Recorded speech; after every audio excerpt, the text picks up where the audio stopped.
It's a great pleasure. He's going to speak in English. Are you going to speak in English? Não, eu vou falar português.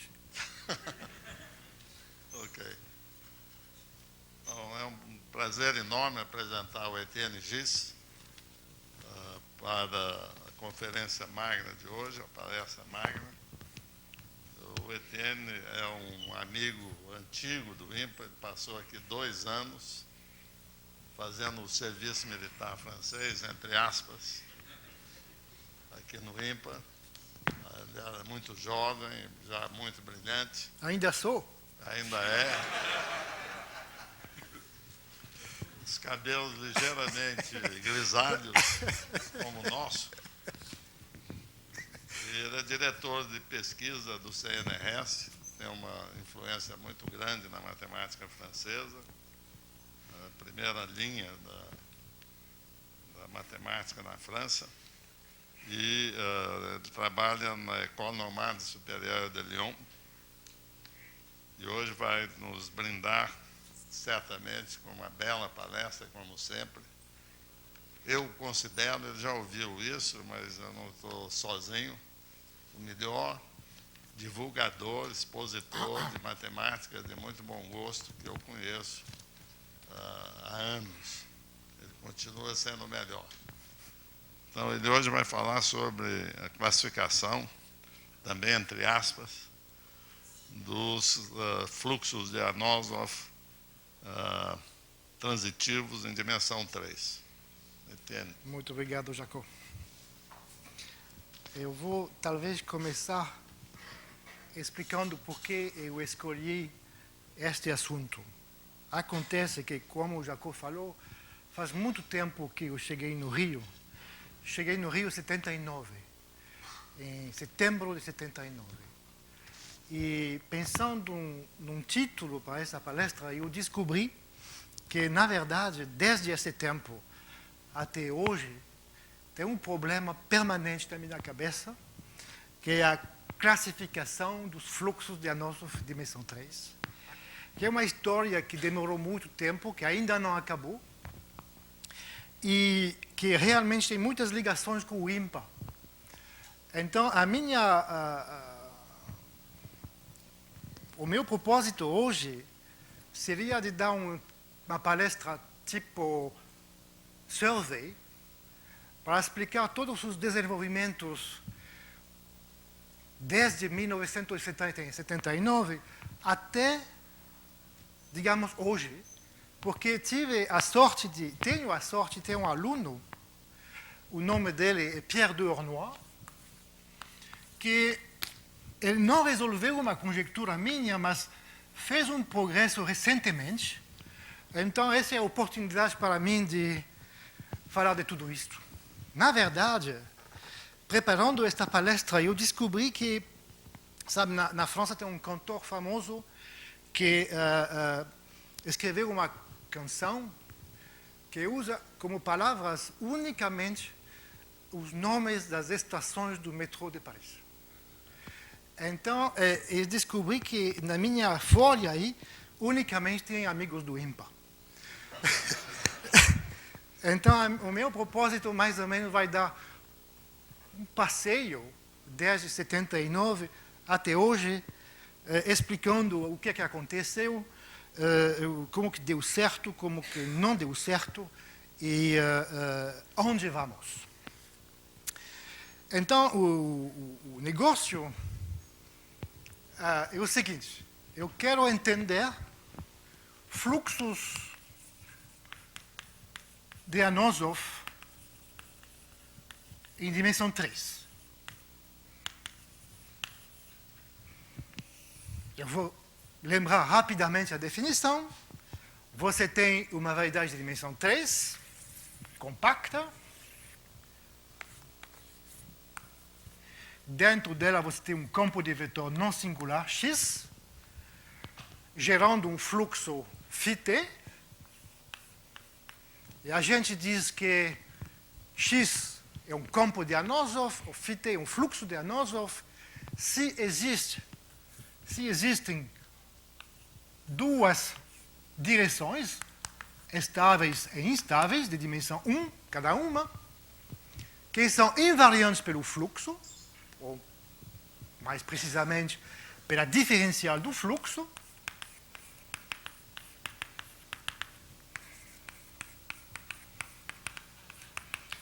e que, além do mais, tem a propriedade que os vetores tangentes a IS estão contraídos ao longo do fluxo e os vetores tangentes a EU são expandidos. Essa é a definição. Eu acho que aqui, neste lugar, não é importante dar mais detalhes. Todo mundo sabe, imagina. Então, voltamos em 79. Em 79, tinha basicamente dois exemplos. Nada mais. Tinha o exemplo dado pelo Anosov no livro dele, o fluxo geodésico de superfície de curvatura negativa. Você considera uma superfície qualquer, uma métrica riemanniana nesta superfície de curvatura negativa, e você vai considerar a variedade de dimensão 3, que é o fibrado unitário tangente à superfície, um ponto nessa variedade, um ponto na superfície, um vetor tangente de comprimento 1. Nesta variedade de dimensão 3 tem um fluxo geodésico saindo de um ponto numa certa direção, uma geodésica vai sair, você vai esperar um tempo t, você vai chegar a um outro ponto em outra direção. xv, φt de xv. E o Anosov mostrou, era o exemplo básico dele, que esse tipo de campo de fluxo é de Anosov. E o segundo exemplo que o Anosov também estudou era suspensões. Você pega uma matriz 2x2, digamos, com coeficientes inteiros, todo mundo pensa 2, 1, 1, 1, e você considera o diffeomorfismo A agindo no R2, linear, preservando os pontos inteiros e, portanto, definindo um diffeomorfismo do toro T2 em si.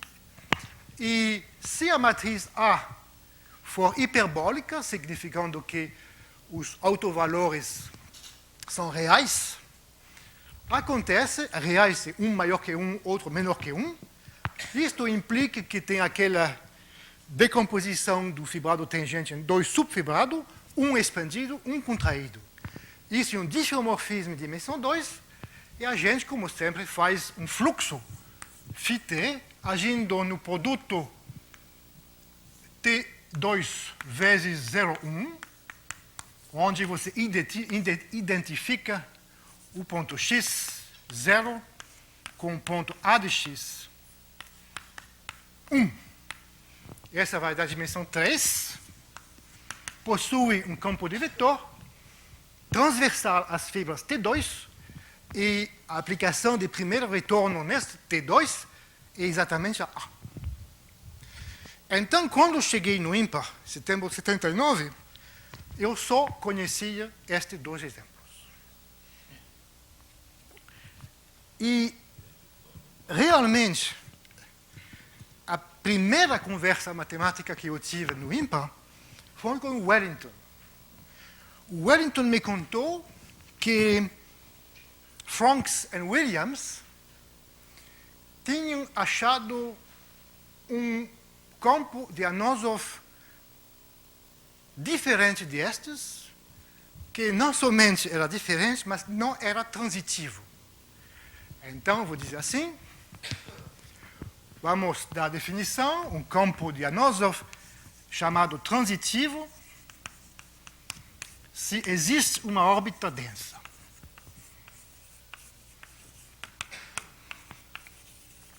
Realmente, eu me lembro muito bem, eu estava esperando ser apresentado ao Lindolfo, e o Wellington me falou, olha, blá, blá, blá, blá, eu não entendi nada.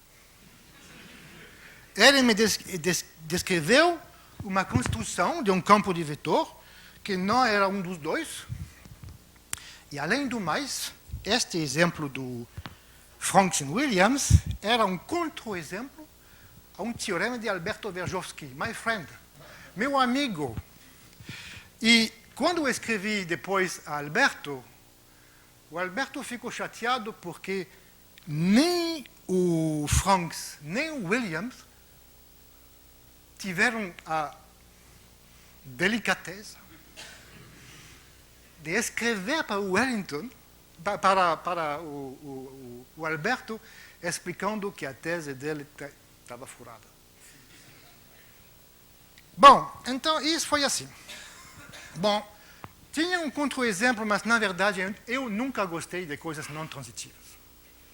Então essa hipótese de Franks Williams, negócio não transitivo, tudo bem, mas eu não me preocupo com coisas não transitivas.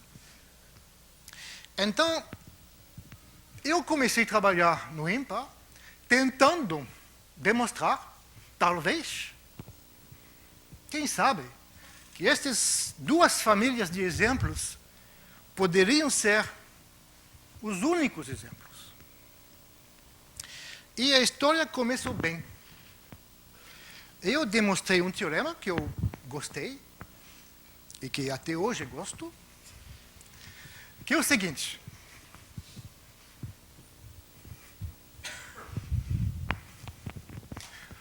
O teorema que eu demonstrei, realmente, talvez novembro de 79 ou algo assim, na verdade eu demonstrei no ônibus 125.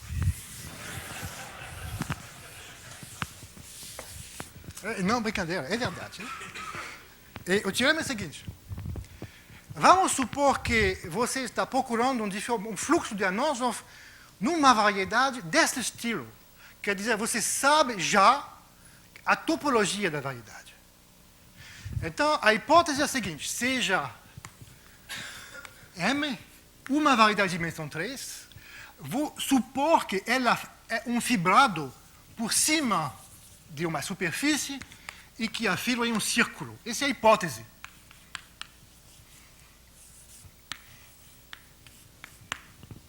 Eu vou começar com um fluxo de Anosov, φTM. Então, a consequência é o fluxo equivalente ao fluxo geodésico.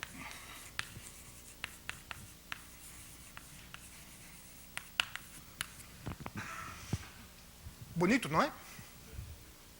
Como? Tem que ser transitivo. Nesse caso, a transitividade é uma consequência da hipótese topológica. Bom, eu escrevi o paper, eu acho o meu segundo paper, e como a gente fazia na época, eu fiz um preprint, mandei pelo correio a alguns especialistas, e uma semana depois, o Magnier me perguntou em que jornal você mandou o seu artigo. Então eu respondi, estou esperando comentários dos colegas. E o Magnier falou, eu me lembro também, falou, olha, você está esperando que os seus colegas copiem. Então, é verdade, né? O Magnier foi comigo na biblioteca, me pediu de escolher um jornal e insistiu para que eu mandasse na frente dele, que eu submetisse o meu paper nesse novo jornal Ergodic Theory na época. O Magnier tinha razão, porque a semana seguinte eu recebi uma carta muito simpática do professor Plant. Dear colleague, your theorem is wrong. Ele estava dando um contra-exemplo. E, na verdade, o Plant tinha razão parcialmente. É equivalente, talvez não um fluxo geodésico, a menos de um recobrimento finito. A menos de recobrimento finito. Para mim, recobrimento finito é nada. Bom, 79. 80, chegou no INPA Sue Goodman. Sue Goodman, na época, trabalhava em foliação e ela chegou com um preprint que era para mim uma catástrofe. Ela estava construindo, não um contra-exemplo, mas milhares de contra-exemplos. Ela estava construindo, a partir de um fluxo de Anosov, com um certo método de cirurgia, ela estava construindo mais fluxos de Anosov. Eu vou dar uma palavra sobre o que ela fez. Ela teve a seguinte ideia. Começa com um fluxo de Anosov, escolhe uma órbita periódica, considera um tubo ao redor da órbita periódica, olha que o campo de vetor, você conhece muito bem o comportamento na vizinhança da órbita periódica, então você faz o seguinte, você vai cortar uma banda muito pequena, muito fina, no bordo. Você vai abrir essa banda com uma faca e colar de novo as duas faces da banda usando uma transformação chamada de twist, de Den, mudando a topologia da variedade de Mason 3. Então, essa construção de Sue Goodman era um negócio muito inteligente para começar com o campo de vetor de Anosov, fazer uma cirurgia, a variedade cambia, outra variedade, com outro campo de vetor. Em particular, ela construiu exemplos em variedades de dimensão 3 hiperbólicas. Portanto, não desta forma, não desta forma. Era para mim, uma tragédia, não? Porque eu gosto de classificar. Eu gosto de arrumar as coisas bem. Então, na verdade, o mês seguinte, ou pouco tempo atrás, Thurston e Handel, Thurston, também contribuíram na tragédia, construindo ainda mais exemplos. Eles tinham um método, também tipo cirurgia, que é o seguinte. Você começa com um fluxo geodésico de uma superfície, é um fluxo que está numa variedade de dimensão 3, T1 de S. Você escolhe uma curva fechada aqui, olha por que está por cima desta curva fechada, um toro T2. O fluxo, blá, blá, blá, vai de um lado, do outro lado, etc., etc. E o que fizeram o Handel e Thurston? Cortaram verticalmente o toro T2 e colaram de volta o toro T2 com uma transformação que não era identidade, nem homotópica identidade. E mostraram que, fazendo isso de uma maneira inteligente, a nova variedade, que chama-se uma variedade gráfica, graph manifold,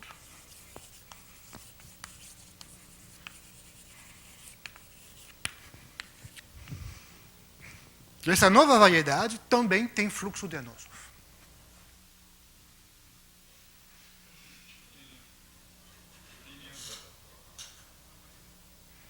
Está tudo bem? Tragédia, hein?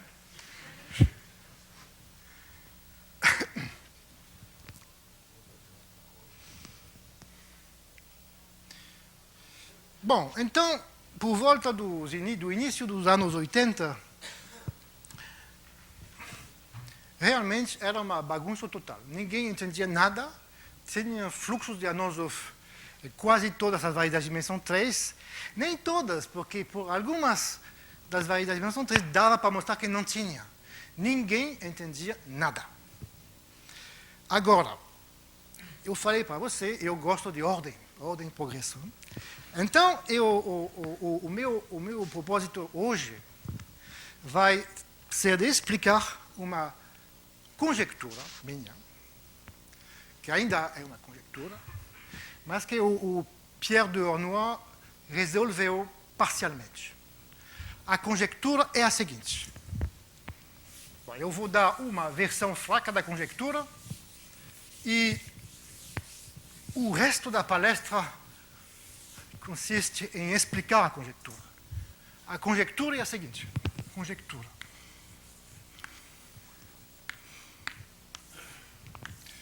Só existe um fluxo de Anosov. Transitivo.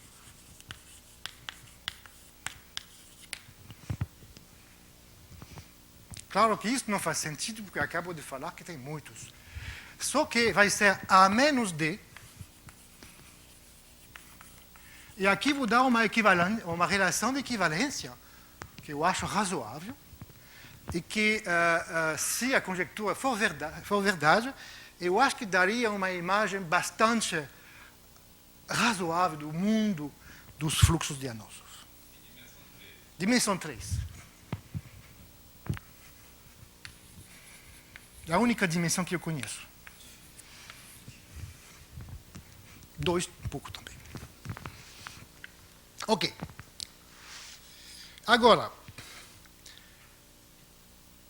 em 83, apareceu um paper de David Fried, que, na verdade, como que chama? Restored Hope, que deu uma maneira de ver as coisas positivamente, em vez de quebrar tudo, como Goodman, Thurston, Handel fizeram. É o seguinte.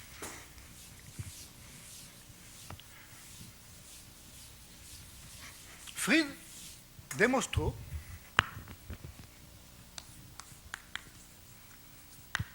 o seguinte: qualquer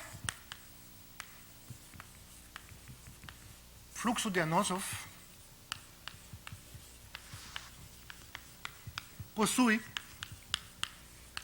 uma seção de Birkhoff.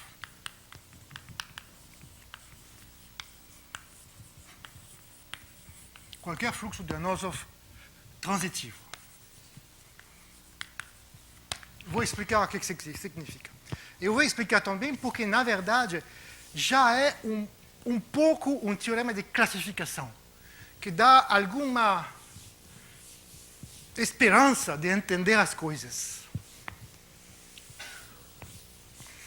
Uma seção de Birkhoff é uma superfície com bordo mergulhada na variedade de dimensão 3, tal que o campo de vetor é transversal à superfície. No interior da superfície, no bordo e tangente ao bordo.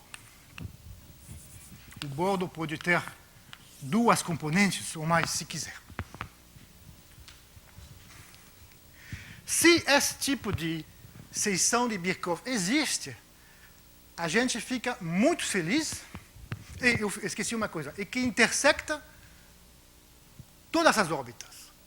Se esse tipo de coisa existe, você começa com ponto X, olha a órbita saindo dele, vai ter que ele voltar em algum momento, volta no ponto φ de x, e você vê que, de uma certa forma, o campo de vetor que você está estudando, na verdade, é como se fosse uma suspensão talvez não de uma matriz 2x2, mas pelo menos de um diffeomorfismo da superfície.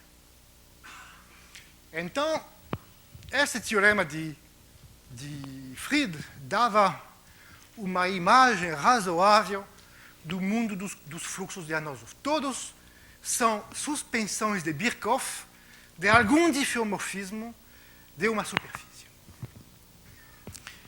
E, na verdade, o artigo de Fried, muito interessante, eu não sei se está completamente correto, mas vamos dizer que é correto, ele menciona e explica um trabalho de Birkhoff de 1917.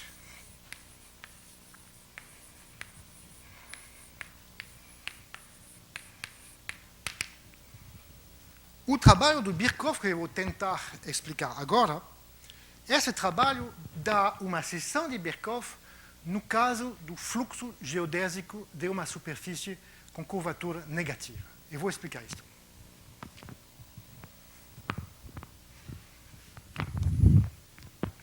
Vou fazer um desenho.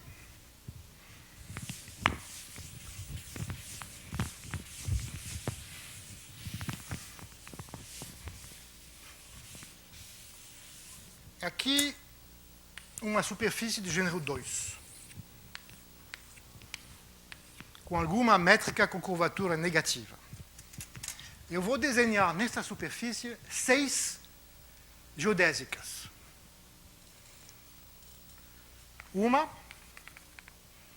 2, 3, 4, 5, e a última é esta.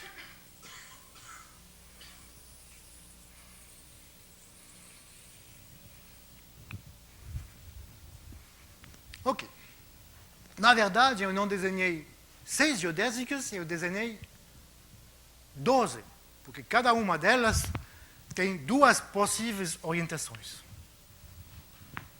Agora, o que acontece se eu cortar a superfície ao longo destas 6 curvas fechadas? Bom, dá para ver que se eu cortar a superfície ao longo dessas 6 curvas fechadas, o que vai sobrar são 4 hexágonos. Tem um para trás, um na frente, um acima, embaixo. Então, a ideia do Birkhoff era escolher 2 hexágonos dentro desses 4, de tal forma que, vamos dizer, por exemplo, o hexágono que está por cima e na frente de vocês, e o hexágono que está por baixo, mas atrás do quadro. E o Birkhoff fez o seguinte: aqui um hexágono, ele fez o seguinte desenho. Você vai encher o hexágono por curvas convexas, assim. E você faz isto para cada um dos 2 hexágonos que você escolheu. Ok. Agora, dado um ponto aqui no hexágono, tem 2 vetores unitários tangentes a essa curva convexa. Isto dá para cada ponto no hexágono 2 vetores unitários. O conjunto de todos esses vetores unitários é uma superfície dentro do fibrado unitário tangente. O fecho disto é uma superfície de Birkhoff. É isso que o Birkhoff mostrou. Não é difícil checar. O bordo dessa superfície de Birkhoff, na verdade, contém 12 componentes conexas, porque contém as 12 órbitas periódicas.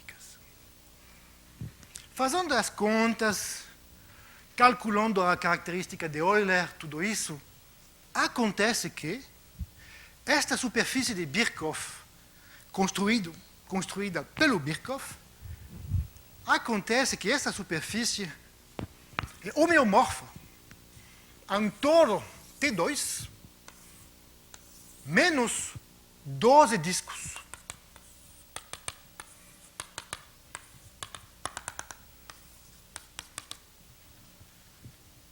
E a aplicação de primeira volta é um diffeomorfismo do disco do toro menos 12 discos. Tudo bem. Então, para entender a situação, a coisa mais simples é simplesmente colapsar os discos em pontos.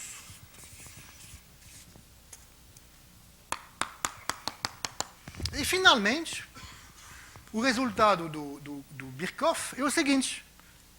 A dinâmica do fluxo geodésico de uma superfície de gênero 2, é completamente equivalente à dinâmica de uma matriz 2x2 agindo no toro T2. Tem uma relação entre as geodésicas em superfície de gênero 2 e matrizes 2x2. Eu fiz a conta aqui no empate. Se você usar uma superfície de gênero G, aqui G igual a 2, e você faz toda essa construção, a matriz que você obtém aqui, finalmente, essa matriz é a seguinte: G, G menos 1, G mais 1, G quadrado. Em outras palavras, o fluxo geodésico de uma superfície de gênero G é completamente equivalente à dinâmica de uma matriz 2x2, esta matriz. Bom, isso dava alguma luz para entender um pouco o comportamento de fluxos geodésicos, de fluxos de Anosov. A seguinte parte da história, eu acho que aconteceu em 88, algo assim. Eu estava numa sala, primeiro andar, e alguém bateu a porta e entrou um homem gordo. I would like to introduce myself, I am Anosov. Para mim era uma surpresa, porque nunca pensei que Anosov era um homem. Não? Eu pensava que era um conceito, um objeto matemático. Não? É verdade, né? Às vezes os matemáticos se viram substantivos. Ok, então, tinha um pouco mais de otimismo. Então, eu sugeri para um dos meus primeiros alunos, Thierry Barbeau, de tentar demonstrar teoremas positivos, em vez de quebrar a máquina construindo contra-exemplos. Eu fiz a seguinte pergunta a Thierry Barbeau.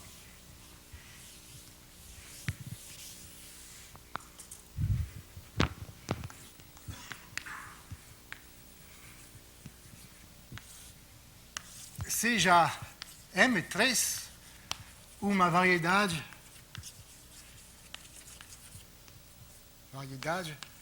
gráfica. Eu falei para você, uma variedade gráfica é aquelas variedades de dimensão 3 obtida a partir de um fibrado com círculo, fazendo cirurgias ao longo de toros. Seja φ um fluxo de Anosov. Será que φ tem que ser o exemplo construído por Handel Thurston? Será que φ é equivalente a um exemplo de Handel Thurston?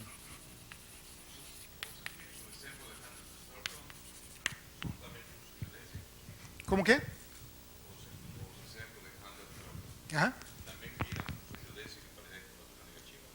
Não, porque não são fibrado tangente. A topologia é diferente, né? A topologia muda de verdade. O fibrado unitário tangente de uma superfície é um fibrado. Depois daquela cirurgia, a variedade não é mais um fibrado. Mas o teorema de Freed, ele continua tendo uma seção de vírgula.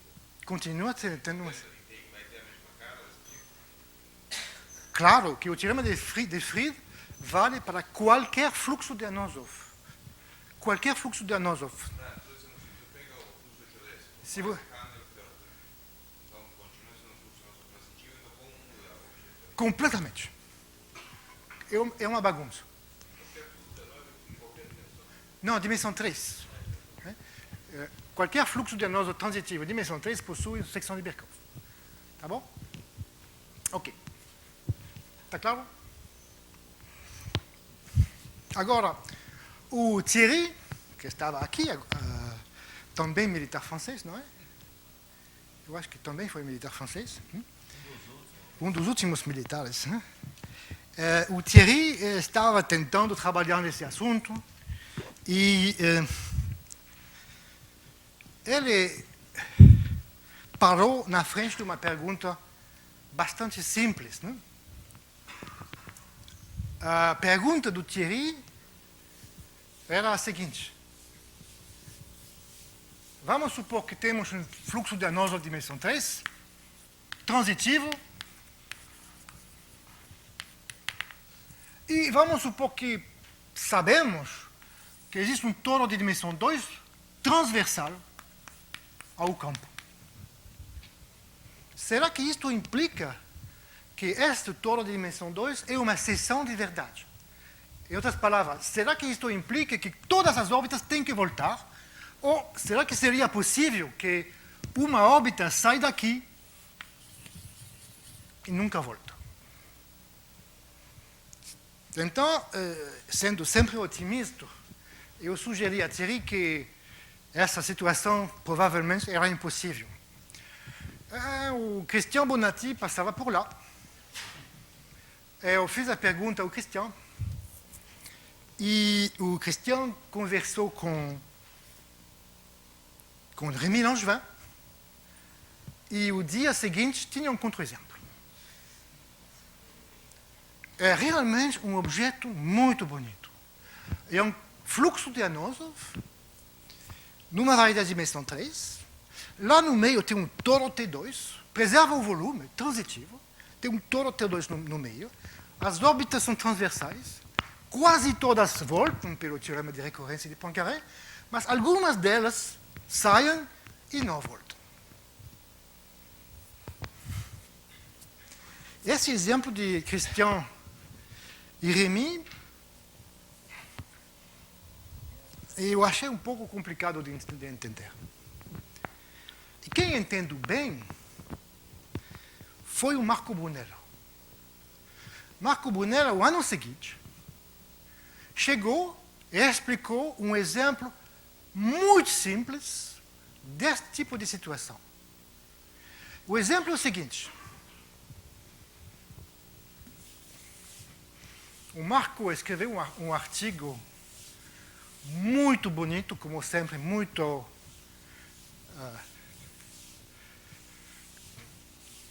como diz, sobre. Ele fez a seguinte figura, uma figura do Marco.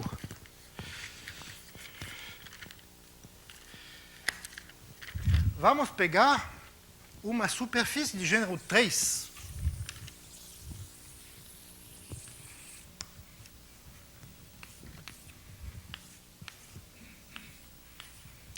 Vamos fazer a mesma construção que fez o Birkhoff, em 1917, mas vamos fazer como se o terceiro buraco não existisse.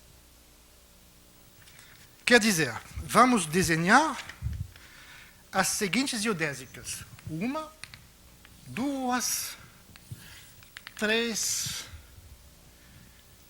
4, 5, 6. Está vendo? Seis geodésicas não tomavam conta desse buraco. Então você faz a mesma coisa. Você vai cortar as geodésicas ao longo dessas curvas e vai dar hexágonos, 2 hexágonos. Faz a mesma figura. Bom, você vai conseguir desse jeito um toro T2 com 12 curvas no bordo que intersectam transversalmente o fluxo geodésico, mas que claramente não são uma seção de Birkhoff, porque tem geodésicas que vão caminhar por aqui e que finalmente vão acabar a vida aqui, se acumulando numa geodésica periódica aqui. Então, existem algumas geodésicas que saem daqui, transversalmente o toro, vão viajar e estão atraídas no lugar que a seção de Birkhoff não notou. Como? Exatamente. Seria começar com o exemplo de Birkhoff e botar uma asa que serve a nada.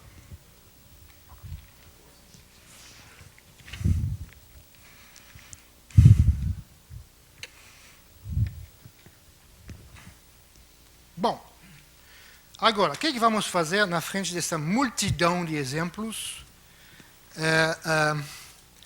Eu vou dar uma definição, eu vou fazer uma conjectura precisa. A definição é a seguinte.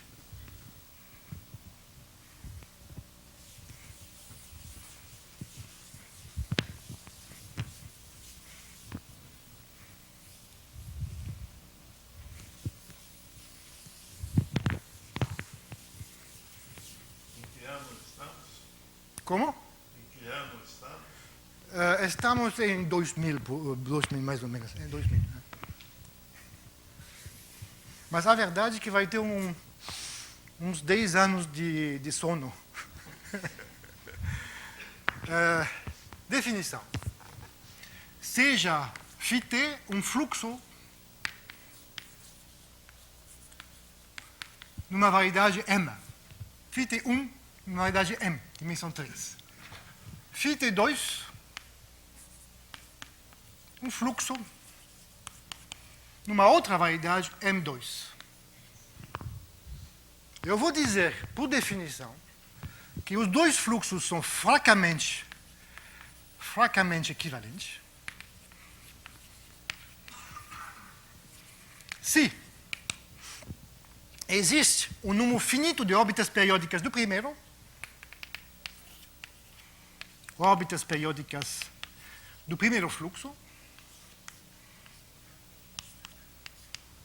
o número finito de órbitas periódicas do segundo fluxo,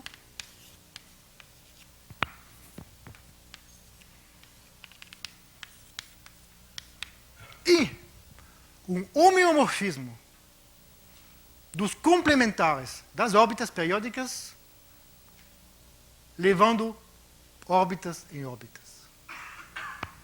E H, homeomorfismo M3 menos as órbitas periódicas, no M32 menos as órbitas periódicas,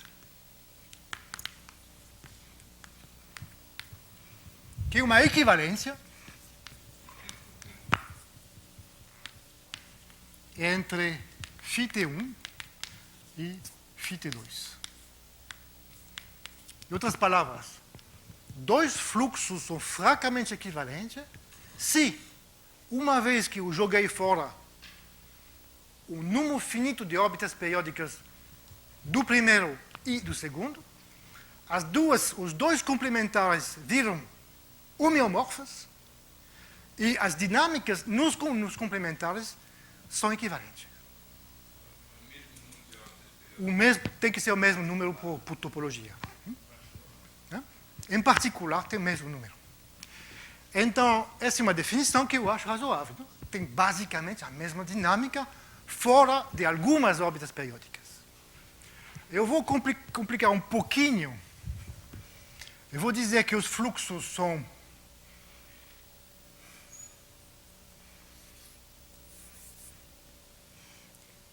fracamente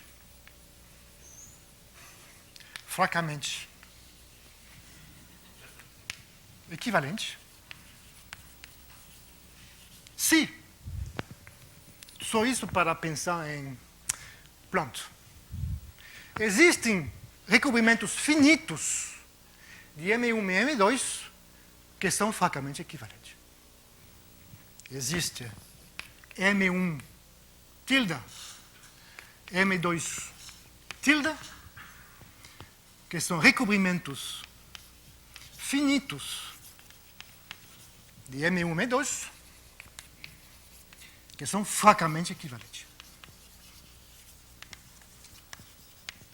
Em outras palavras, dois fluxos são fracamente equivalentes se eu posso, primeiro, considerar recobrimento finito, jogar fora algumas órbitas periódicas e que o complementar sejam equivalentes. Eu acho também uma definição razoável. Que a maioria da dinâmica, a maior parte da dinâmica ainda está lá. Então, aqui está a conjectura. Só existe um fluxo de Denisov.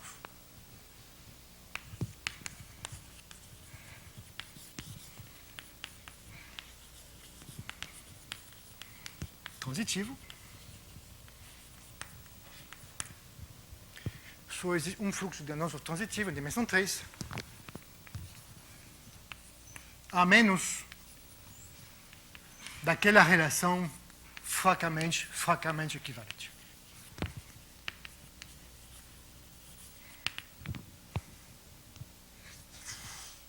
Bom, então eu tenho algum tempo para dizer o que o meu aluno demonstrou. Ele demonstrou o seguinte: todos os fluxos de Denisov transitivos conhecidos são equivalentes. Vou escrever. Teorema.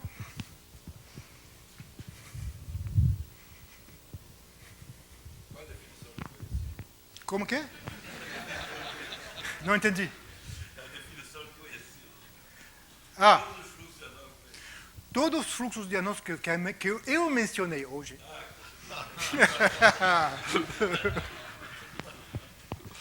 Conhecidos de mim.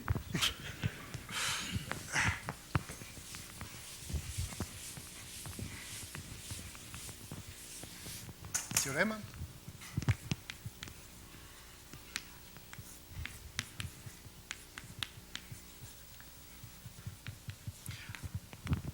Vamos começar assim. Todos os fluxos geodésicos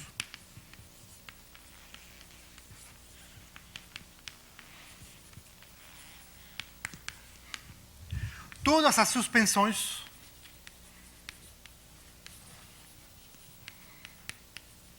de matrizes de SL2E são fracamente equivalentes. Fracamente equivalentes. Só tem um. Então, e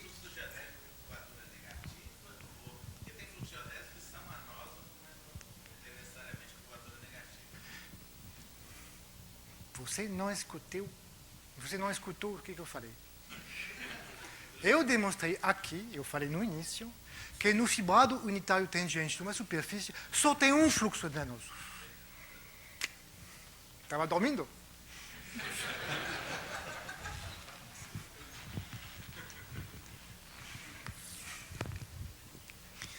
Ok. Vamos fazer, eu vou mostrar uma coisinha, uma coisa muito simples. Eu vou começar com duas matrizes A e B, de SL2E, hiperbólicas. Eu digo que as suspensões de A e de B são fracamente equivalentes. Será que é óbvio ou não? Não está muito óbvio. Não? Então é um exercício bastante interessante, que é o seguinte.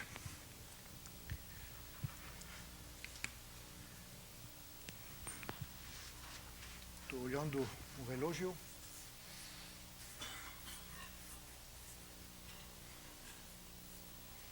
Eu não vou demonstrar. Vamos fazer outra coisa. O ponto crucial, digamos, do trabalho do Pierre, na verdade, é a construção de sessões de Birkhoff muito bonitas e exemplos muito simples. E eu vou mostrar uma sessão de Birkhoff bem simples. Vamos considerar no disco de Poincaré um triângulo com ângulo π sobre 2, π sobre 3, e aqui π sobre, eu acho que 2 mais n.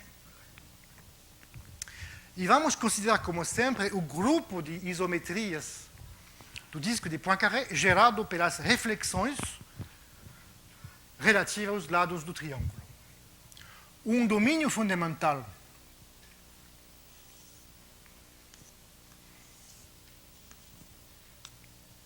é essa coisa. Vamos ligar os dois pontos aqui com a geodésica. E vamos considerar todos os vetores unitários tangentes a um ponto desta geodésica, apontando, digamos, nessa direção.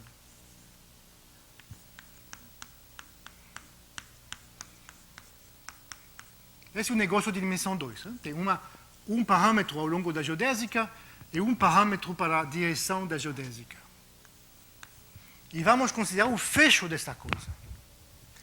E o Pierre mostra que esta aqui é uma seção de Birkhoff.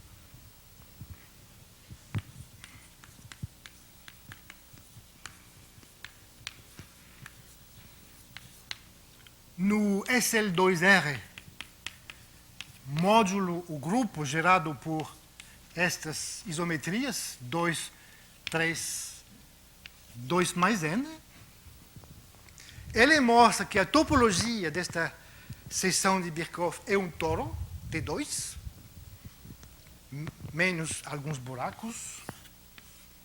Ele identifica a matriz e ele acha como matriz é 0, menos 1,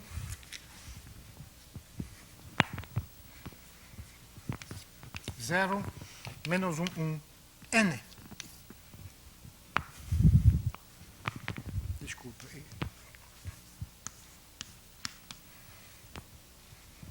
Então, desta forma, o Pierre tem a possibilidade de construir para seções de Birkhoff associadas a matrizes com traço qualquer. O traço aqui é n. N pode ser qualquer coisa. Aí, depois, usando um pouco de teoria dos números, corpos quadráticos, ideais dos corpos quadráticos, classificações das classes de conjugações SL2-Z, etc., etc. Ele tem exemplos suficientes para construir equivalências fracas. Eu não tenho tempo de dizer mais, mas o resultado é que, na verdade, todos os fluxos geodésicos, todas as suspensões são fracamente equivalentes, e, além do mais, ele checou, um por um, os outros exemplos, exemplo de Thurston, exemplos de Sue Goodman, etc., todos satisfazem a conjectura. Claro que isso não implica nada, né? Mas imagino que essa conjectura é razoável. Não? Obrigado.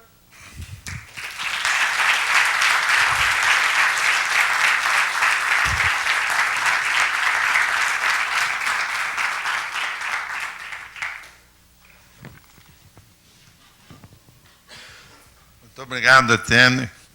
Como sempre, super bem-humorada e profunda a sua palestra. Então, eu quero abrir para o auditório perguntas, comentários. Por que fluxos em dimensão 3 são tão mais flexíveis do que geometrismos em dimensão 2? Desculpe, Marcelo, talvez Por quê? como está sendo gravado. Por que fluxos em dimensão 3, fluxos de Anosov em dimensão 3, são tão mais abundantes do que diffeomorfismos em dimensão 2? Uma resposta é que tem muito mais variedade de dimensão 3 do que variedade de dimensão 2. Sim, mas não é o caso em 4, né? Como você sabe muito bem, o diffeomorfismo de Anosov em dimensão 4 também é um mistério completo, não?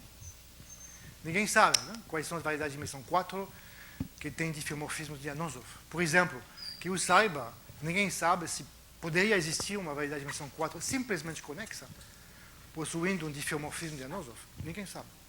Eu não sei.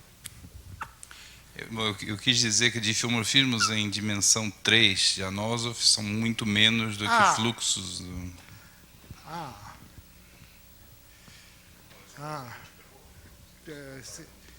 Qual é a sua resposta? Não, ele foi comparar fluxo da dimensão 3 Com com dimensão 3. Está comparando coisas que não tem nada a ver, não? Não, tá, não, mas bate na trave. Temos uma estrutura hiperbólica, uns são dífios, parcialmente hiperbólicos, e outros são fluxos, são dífios hiperbólicos. E a gente já sabe que fluxos parcialmente hiperbólicos são muito mais que os hiperbólicos. Sei lá. Está trapaceada a resposta, não? Porque na verdade está baseada no que você está dizendo. Mas eu acho que passa por aí. A pergunta também não era 100% honesta. Harold?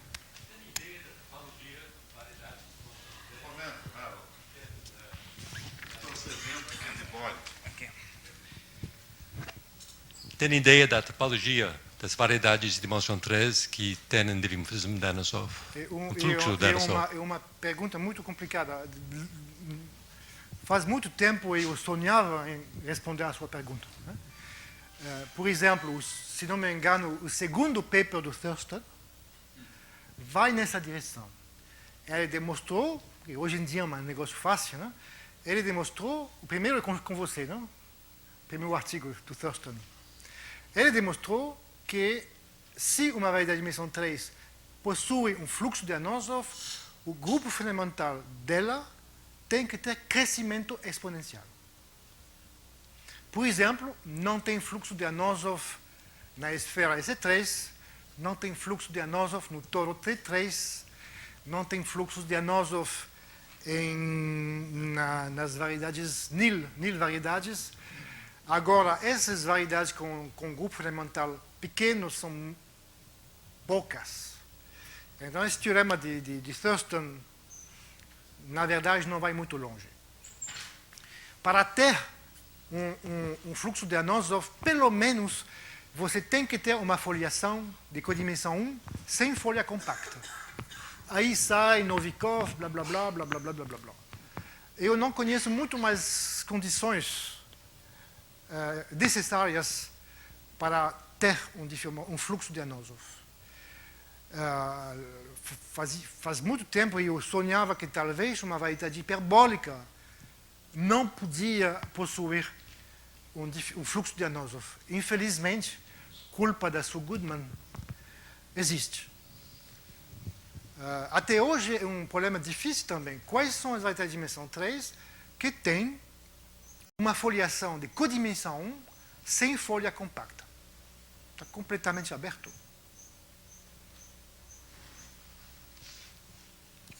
Então a resposta eu não sei. E como você viu, essa conjectura aqui está pulando para fora a sua pergunta, né? Estou destruindo a topologia da variedade porque eu tirei fora algumas órbitas periódicas e eu quebrei a variedade. Essa conjectura é exatamente ortogonal à sua pergunta. Eu não quero falar de topologia porque me parece complicado demais. Ok, mas definição é fracamente equivalente, independentemente de trabalhar com o Ranoso. Carrega muita informação dinâmica de uma para outra? Se você tem dois caras... Se você tem uma medida de invariância para uma, tem vai medida de ter invariância para outra. Se você tem entropia para um... Mas poderia perder coisa quando você está levando nos... O recobrimento finito vai perder nada. Realmente, se for hiperbólico, na minha opinião, Não, tá claro. você não perdeu nada da dinâmica. Eu acho realmente que não é um conceito fundamental, eu acho que é um conceito interessante. Mais perguntas, comentários? Vamos agradecer